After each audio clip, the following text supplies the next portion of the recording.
We're trying to figure out what it is I forgot that I wanted to ask you earlier. I just want to thank you for playing Paul's tunes to me. It's very nice of you. Wonderful, thank you. I always get it. I sat in a restaurant in Spain, and the violinist insisted on playing Yesterday right in my ear. And then he asked me to sign the violin, and I didn't know what to say. I was saying, well, actually, okay, and I signed it, and Yoko signed it, and one day he's going to find out that Paul wrote it. That's better than if they'd played Wedding Bells Are Breaking Up, That Old Gang of Mine. I guess so. Maybe I should have saved that for later. Well, let's talk about that for a second, because you know, Yoko, you've even been called the Dragon Lady, who the lady who brought the Beatles apart and took them all apart. I have trouble with English. Should we please give her the credit for all the nice music that George made and Ringo made and Paul made and I've made since they broke up? If she did it.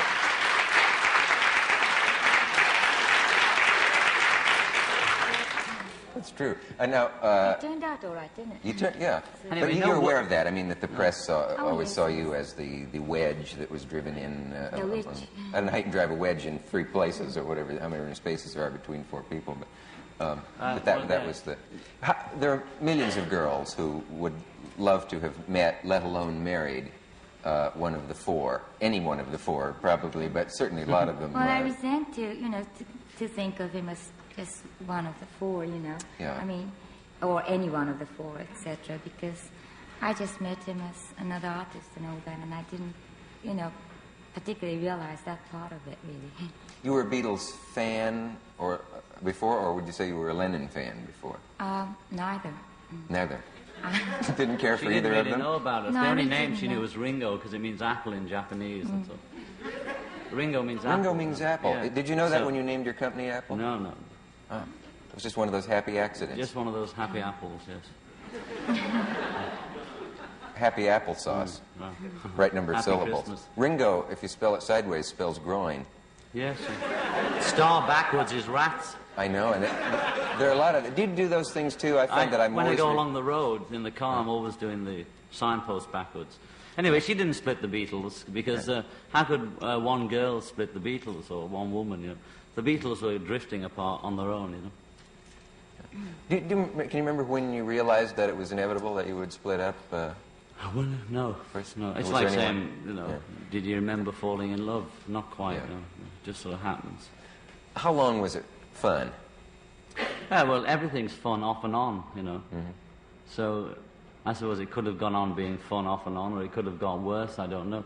It's just that when you grow up, we don't want to be the Crazy Gang, which they might know over here, which is British, or the Marx Brothers, which is sort of being dragged on stage playing She Loves You when we've got, asthma and tuberculosis, and when we're 50, Here they are again, yesterday, all my love.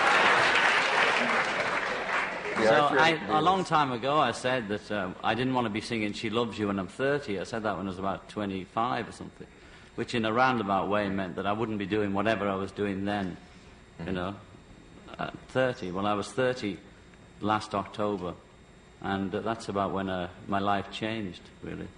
Especially for John, I can say that he's at least sort of outgrown, whatever they were in, Because I think it's very difficult for 4 artists who are so brilliant and talented to be together and do everything together, I mean, just impossible almost. So whatever they were doing was almost miraculous, that they were together at all. With all the pressures and everything that they had. And, I guess the Hard Day's Night, everybody thought that was what life really was like for you, and that a man with a handheld camera had managed to capture the essence of Beatle life, and that it was always just flitting about in a lovely, carefree, joyful way.